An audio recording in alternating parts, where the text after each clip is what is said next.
और उनकी 350वीं शहीदी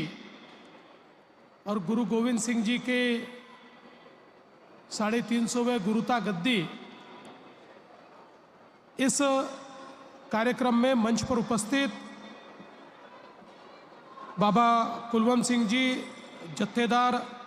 तख्त श्री हुजूर साहिब जी,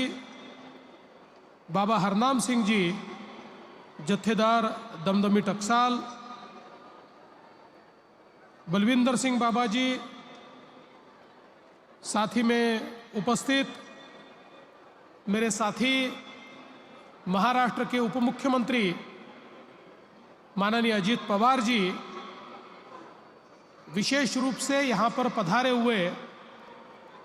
आंध्र प्रदेश के उप मुख्यमंत्री आदरणीय पवन कल्याण जी, महंत रघुमुनि जी, यहाँ पर विशेष रूप से उपस्थित हमारे बहुत ही आदरणीय पंच प्यारे, साथी में मेरे साथी गिरीश महाजन जी, दिल्ली सरकार के senior cabinet minister Shri Manjinder Singh Sirsa ji, हमारे पूर्व मुख्यमंत्री अशोक चौहान जी, धर्मगुरु बाबू सिंह महाराज जी, संजय महाराज जी, शरदराव जी ढोले, भाई ज्योतिंदर सिंह जी, राम सिंह महाराज जी, विजय सतबीर सिंह जी, सुरेश महाराज जी, जिन्होंने इस कार्यक्रम के आयोजन में बहुत मेहनत की, ऐसे भाई रामेश्वर नाइक जी, डॉक्टर भागवत कराड़ जी, डॉक्टर अजीत गोपछड़े जी, तुषार राठौड़ जी, राजेश पवार जी, किशन वानखेड़े, बालाजी कल्याणकर, संतुकराव हंबर्डे, श्रीकर परदेशी, जितेंद्र पापड़कर, शाहजी उमाप, राहुल करडिले, अविनाश कुमार, किरण आंबेकर, सूरज गुरो, प्रताप पाटिल चिखलीकर, श्रीजया चौहान, मंचासीन सभी महानुभाव, साथ के मंच पर बैठे हुए सभी संतगण और उपस्थित सभी बहनों और भाइयों, आज हम सभी लोग इस संगत में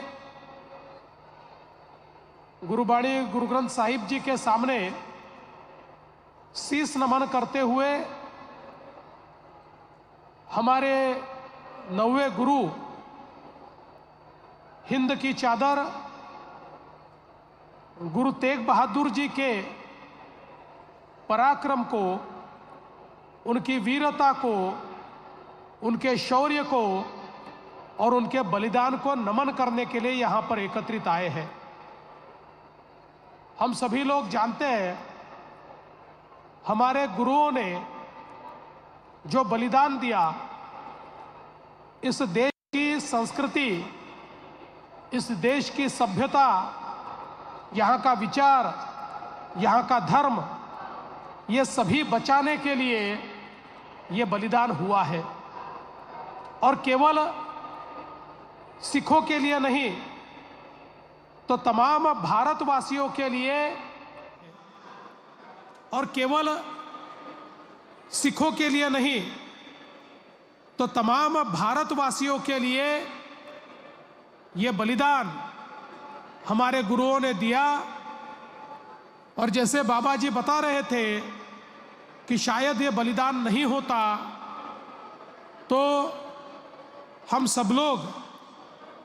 आज इस मंच पर नहीं होते। इतना बड़ा बलिदान हमारे गुरुओं ने दिया है। और विशेष रूप से जिस समय हम जानते हैं कि औरंगजेब ने बहुत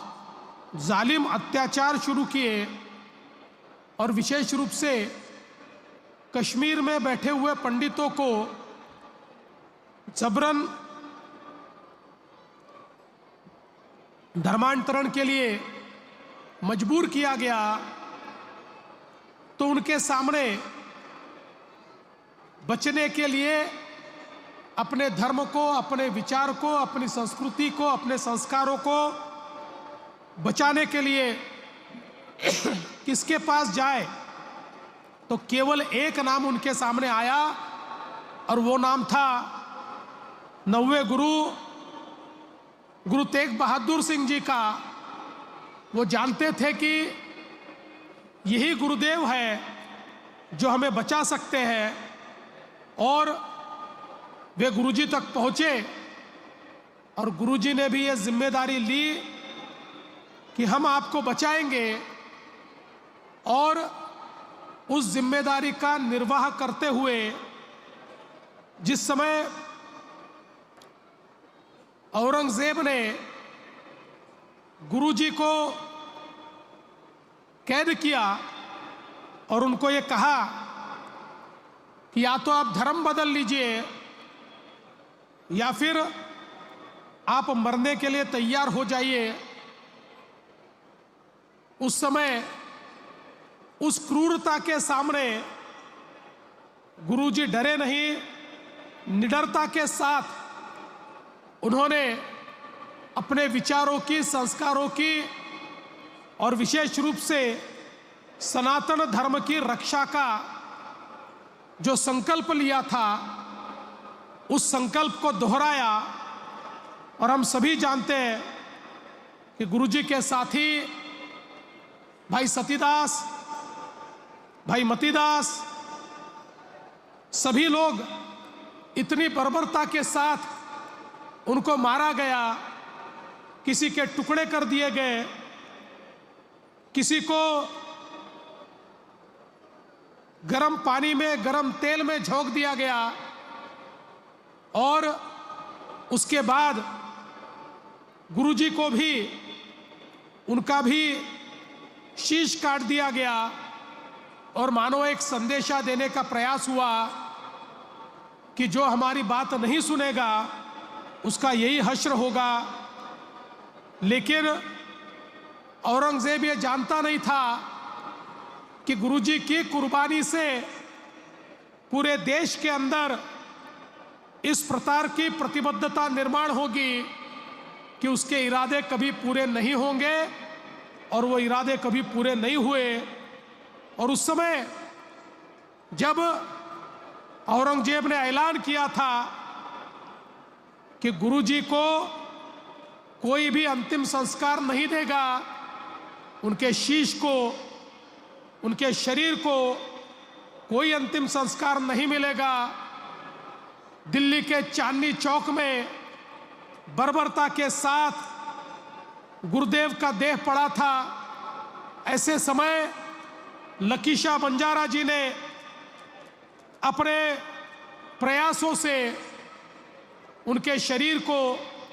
अंतिम संस्कारों तक पहुंचाया, और उसके बाद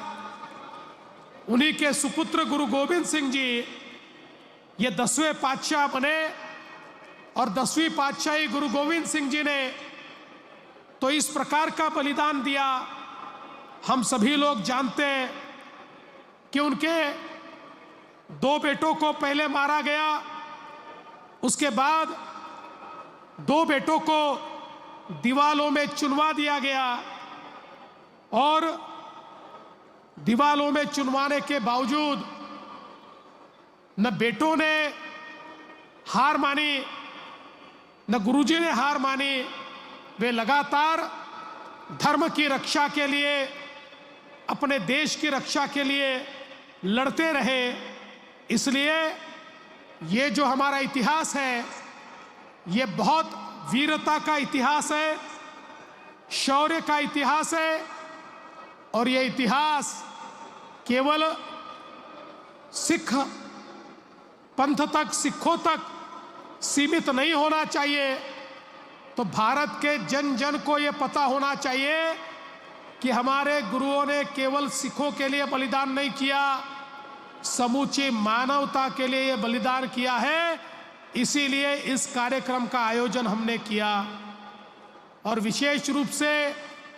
ये कार्यक्रम इसलिए भी अलग है कि पूरी नानक नाम लेवा संगत एक साथ इस कार्यक्रम में लाने का प्रयास हमने किया। हम सभी लोग जानते हैं, हमारे देश में जब समाज बिखरा हुआ था, ऊंच नीच जातियां, ऐसे कई बंधन हमारे समाज को तोड़ते थे, जिसके कारण हम गुलामी में जाते थे। ऐसे समय गुरु नानक देव जी ने एक निरंकार का मंत्र हमको दिया, सभी को एक साथ जोड़ने वाला। ये निरंकारी इस प्रकार का विचार, जिस विचार ने उस समय पूरे देश के अंदर अलग अलग समाजों को जोड़ने का काम किया, उसी विचार को फिर एक बार इस कार्यक्रम के माध्यम से एकत्रित लाने का प्रयास हमने किया है। चाहे वो सिख हो, सिखलिकर हो, हमारे लुभाड़ा हो, हमारे बंजारा हो, हमारा मोहयाल समाज हो, हमारा सिंधी समाज हो, सारे जितने नानक नाम लेवा समाज है, जिन जिन तक गुरु नानक देव जी का संदेशा पहुंचा और जिन्होंने गुरु नानक देव जी के विचारों को अपनाया, पूरे देश के हर प्रांत में, पूरे देश के कोने कोने में फैला हुआ ये समाज, हमारा वाल्मीकि समाज हो या अलग अलग सारे समाज, इन 9 समाजों को एकत्रित करने का काम इस कार्यक्रम के माध्यम से हमने यहाँ पर किया। और साथ में हमारे वारकरी समाज को भी जोड़ने का काम हुआ, क्योंकि बाबा जी ने अभी बताया,